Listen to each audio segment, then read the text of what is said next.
Hi there, welcome to another video in the amount of substance topic. This video is going to focus on balancing equations and specifically ionic equations, why we use them, how to do them, obviously plenty of practice like the rest of the videos in the channel.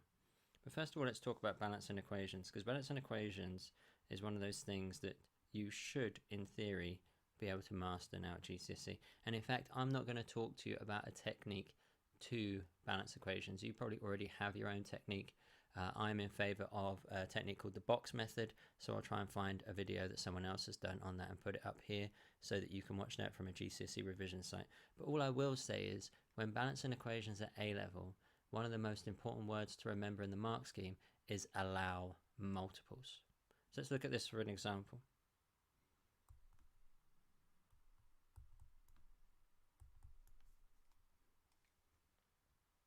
Here I got some pentane, and I'm going to burn it. And I'm going to produce some CO2, and I'm going to produce some H2O. Now, something that's missing from this reaction so far is state symbols. And I could add them, couldn't I? I could add like a G for a gas. If it was a liquid, I could add an L. If I could add an S for a solid or an AQ for a solution. And they're going to be really, really important today. Yeah? So we've got S for solid, L for liquid, G for gas, and AQ for aqueous, which means dissolved in water essentially.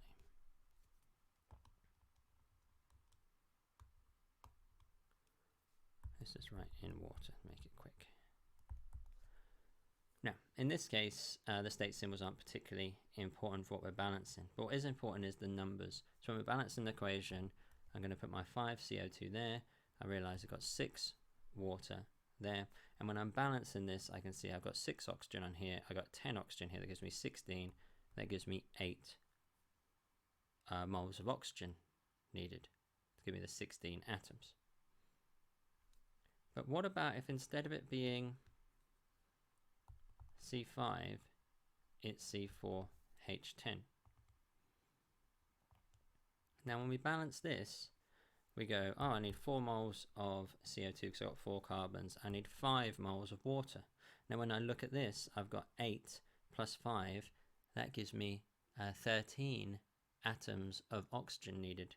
So what we would normally do is therefore say we'd have to double everything to get everything to a whole number. But nowadays at A level, they're a little bit more casual with that because they have this phrase in the mark scheme that says allow multiples. So it's perfectly acceptable to balance the equation like this. And when I realize I need 13 atoms, of oxygen, I can just go 6.5. Or if you really want to do a fraction, you could do 13 over 2, for example, or 6.5. That would be totally fine. So when you're balancing equations, you can use halves if you need to. Okay, that may be quicker sometimes. So we've got our state symbols down here. They're going to be really important later on. And just a quick note from me before I get you practicing some balancing equations that you can use halves if you want to, or fractions. So here's some practice for you. I want you to write out the formulas and decide where you need to put numbers. You won't need to put numbers everywhere. Sometimes that number could be a 1 and you don't bother writing that one down. Pause the video, have a go at balancing all these equations and realize some might already be balanced and need no change whatsoever. Good luck. So here's our answers, okay? Pause the video again, check you've got them right. Some of them may be able to be multiples used in some cases, but most of them, I think, these are probably the best way of representing them. So now we've looked at how to balance equations, we can start worrying more about the harder thing that people find, which is ionic equations. And people get themselves on a real jam about ionic equations. So we're going to talk about a few things, a few background pieces of information that might help you understand a bit more conceptually about where these things come from. So the first thing I want to talk about is precipitation reaction. So here's a picture of some lead iodide forming. Now, lead iodide forms from a reaction. Okay, what we're going to have is we're going to have some potassium iodide, and that's going to be in solution. And we're going to have some lead nitrate Now lead forms a 2+ ion. Nitrate is a -1, so that's the formula there, and that's in solution. And when they react together, I'm going to need 2 moles of the potassium iodide to do this. The lead forms lead iodide, and the potassium nitrate is here. Now the potassium nitrate stays in solution, it's colorless. The lead iodide is a yellow solid. This solid that's formed from 2 solutions is called a precipitate. And this is going to be crucial in the work we're about to do on ionic equations. So a precipitate forms when you have 2 solutions that form a product that is insoluble. And so it kind of crashes out of solution. We say it forms this solid powder or gelatinous gel sometimes that causes the thing to become colored or white, but essentially opaque. When we're looking at ionic equations, we need to be aware of which things are soluble and which things are insoluble. So here's a quick table that summarizes the things that are soluble and the things that are not. Essentially, most ionic compounds are soluble. If you remember GCSE, we talked about the fact that one of the physical properties of ionic compounds is they often dissolve and conduct electricity in solution. So inherently, most things ionic are soluble. But there are a few key ones that are insoluble here. Notice the silver halides, so silver chloride, silver bromide, silver iodide. Certain sulfates, this one, barium sulfate, is going to come up in our inorganic chemistry quite a lot. Most carbonates are insoluble, so calcium carbonates are insoluble, things like that, magnesium carbonate. And also most hydroxides that are not group 1 hydroxides are insoluble. Your classic one, you know, sodium hydroxide is a group 1 hydroxide, the alkali. It's incredibly soluble, but things like barium hydroxide or aluminium hydroxide are insoluble. So if we're going to write an ionic equation, we need to know the rules.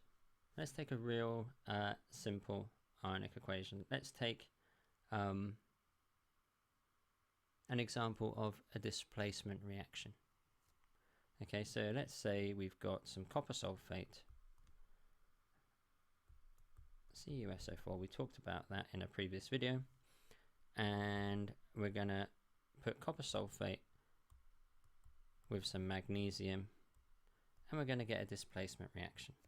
Now the copper sulfate is in solution and the magnesium is a solid, and when they react they're going to displace. So we've got magnesium sulfate, now that is going to be in solution, and we've got some copper, and that is going to be solid. We're going to see it as kind of a dark color. It's an orange metal, but with the blue liquid. Sometimes it looks black when we do this, and you may have done this a few times in your scientific career so far. Now we're going to get an ionic equation of this, and there's 2 reasons we're going to do this. One, it's going to be quicker to write, and 2, it's going to kind of elucidate a deeper truth about what's actually going on. Because at the moment what we have here is we have a lot of atoms and not all of them are involved. And ionic equations are a really, really effective way of getting beneath the surface and looking at the underlying truth of what's going on, and therefore making more generalizable observations that we can infer to other species that are reacting. So this is how we do it. First step. Step 1, we're going to write out the ions. And this can feel very, very laborious sometimes, but we need to do it. So copper, in this case, is a 2+ ion, and it's in solution. The sulfate ion is SO4 2-, they balance, and it is in solution. And the magnesium is not an ion, but we still have to write it out obviously because it's still there. And then the reaction occurs and magnesium becomes an ion all of a sudden. So there's our first change we notice. The sulfate, what's happened to the sulfate? Nothing. It has stayed the same. And the copper has gone from being an ion to not being an ion. So that's an element, that's an element, the others are ions. If we look at what's changed, we see that the copper has definitely changed. It's gone from Cu2+ to Cu. we see that the magnesium has definitely changed. It's gone from magnesium to magnesium 2 plus iron. But the sulfate, crucially, has not changed. You can see here it is identical on both sides. And this brings us into step 2, which is remove what we call spectator ions. Now, when we have spectator ions, we're just basically wasting ink. They're not involved. And the reason they're not involved is because when ions are dissolved in water, they're not actually near each other. They're both surrounded by what's called a solvent shell, and they drift around however they want. So they're completely separate when they're in solution, and we can treat them as being completely separate entities. So we're going to remove our spectator ions, and then we can rewrite out what we've got. We've got a Cu, I'm going to go, keep it green. Cu2 plus Aq plus Mgs goes to Mg2 plus in solution and solid copper. So this ionic equation tells us the story of the reaction much more readily. It's telling us that what's happening is there's an electron transfer that's going on, or it's a redox reaction as we would call it now. Magnesium is losing electrons to the copper is gaining the electrons and becoming an element. That's how we work out our ionic equation. I'll give you a few more examples now. When the reactants and products are in solution, for example, neutralization is a good example of this. I've got sodium hydroxide in solution. I've got hydrochloric acid in solution, and I'm going to make sodium chloride that is soluble, and I'm going to make water. Now water is a liquid, so the thing that's changed here is the formation of water. This is not an ion anymore, this is a covalent compound, and when things change, they're the things that are interesting. So let's wipe out the ions now. We've got Na plus, we've got the hydroxide ion, OH minus 1, we've got a H plus, and we've got a Cl minus, and they're going to form an Na plus, a Cl minus, and a H2O that is a liquid. We've just about had enough space. Now if I look at what the spectator ions are here, I'm looking for things that haven't changed. The Cl minus hasn't changed on both sides, and the Na plus hasn't changed on both sides. Remember, when salts dissolve in water, their ions are completely separate from each other and they float around independently. So any soluble salt is essentially always going to be a spectator ion.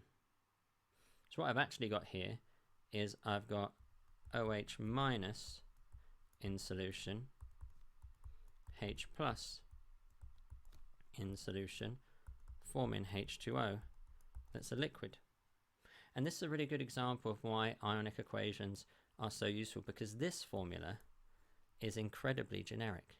It's saying any hydroxide and any acid will react together to neutralize each other to form water. So it's a very, very powerful ionic equation.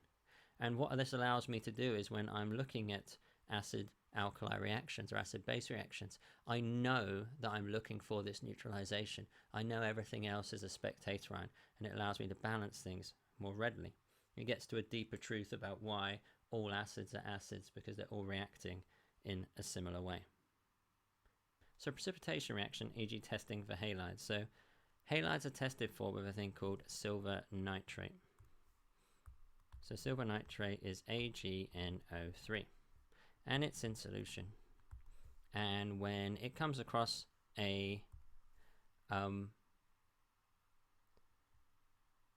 ion, let's say it comes across potassium chloride as an example, it reacts to form silver chloride and potassium nitrate. Now I haven't put my state symbols in. That's AQ, that's AQ, and this is a precipitate. Okay, and the different halides ions produce different color precipitates. They're all in a spectrum of kind of white to yellow, and there's a whole area on this. You have to learn how to do this. What's the ionic equation though? Let's break it down. Silver forms a +1 ion. Nitrate forms a -1 ion. Potassium forms a +1 ion. Chloride forms a -1 ion. Silver chloride is a solid, and it's really important that that's written together. Lots of students think because this is an ionic solid, they put them as separate ions. It's only when they're in solution. The potassium ion is in solution, so that stays separate, and the nitrate is also in solution, and I'll cram that in like that. We're going to cancel our spectator ions, nitrate ion, potassium ion on both sides, and then we write the overall equation. When a silver ion in solution comes into contact with a chloride ion in solution, it produces a precipitate of silver chloride, which in this case is a white precipitate. So we've got the overall simplified reaction. I use silver nitrate. I don't have to use silver nitrate. I could use something else. But silver nitrate is the standard one we use. It doesn't have to be potassium chloride. It could be any chloride ion will do this reaction. The ionic equation gives us a greater generalization, a greater truth about what's actually taking part in the reaction. Final example you're going to get from me before you get to do a bit of practice. In this case, we're going to do marble chips and acid. This is one of the required practicals from GCSE. Marble chips are calcium carbonate. I chose this one because it's a simple one that is a solid at the beginning. Now, we have an acid. Let's say we're going to use sulfuric acid, H2SO4. That's also in solution, obviously. And we're going to produce a salt called calcium sulfate. That is in solution. We're going to produce some water, H2O. We're going to produce one of them, that's fine. And we're going to produce some CO2. So let's break these down then. Calcium carbonate is a solid, so it won't get broken down. But I've got H2 here, so I'm going to write that as 2 H plus ions in solution. I've got 2 moles of H plus here, so I've got this little 2. And I'm going to have a sulfate ion, SO4 2 minus. That's also in solution. And then over here I've got a calcium 2 plus ion in solution now because it's a soluble salt. And an SO4 2 minus ion, also in solution. And then I got my H2O, which is a liquid, and my CO2, which is a gas. And it's always hard to fit it on. So where are my spectator ions? Well, in this case, there's really only one that I can cancel out, isn't there? If we look, SO4 2 minus, SO4 2 minus. And this illustrates a really important point with ionic equations. So look what's going to happen now. I've got calcium carbonate, which is a solid, and 2 moles of H plus. And that's going to react together to form a calcium 2 plus ion and H2O and CO2, and that's a gas and that's a liquid. So just have a think about this for a second. I've got a solid and 2 soluble ions, and this is an acid, and I'm getting a calcium ion and then a liquid and CO2. This is an important one for a few reasons. One, notice I have charge on the left, but I also have charge on the right. My charge is balanced. I've got 2 plus on the left hand side here, and I've got 2 plus on the right hand side here. So they balance. It's okay for there to be charges as long as they balance. My total charge on my left has to equal my total charge on my right. That's one of the ways I can check I've got this ionic equation right. I don't have to have a charge of 0 on the left and 0 on the right. I also said that ionic equations are really important because they get to a deeper truth. This calcium carbonate here reacts with any acid to produce calcium ions, water, and carbon dioxide. It doesn't matter that it's sulfuric acid, it could be hydrochloric acid, it could be nitric acid, they're all going to react the same way. It could be ethanoic acid, okay, or vinegar, as you know it. This ionic equation gets us to a deeper truth, and that's why it's so important that we can work them out. So now it's time for some practice. I've gone through loads of different examples. What we've got here is the first 3 questions just need to be turned into ionic equations. Check your state symbols carefully. and the bottom ones we need to actually finish them off and then turn them into ionic equations.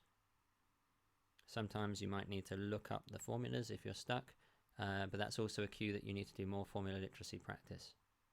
Pause the video, have a go at the 9 questions, unpause when you're ready to see the answers. Good luck. So here are the answers. Make sure you tick each one off. Today's video has been all about looking at ionic equations and balancing equations.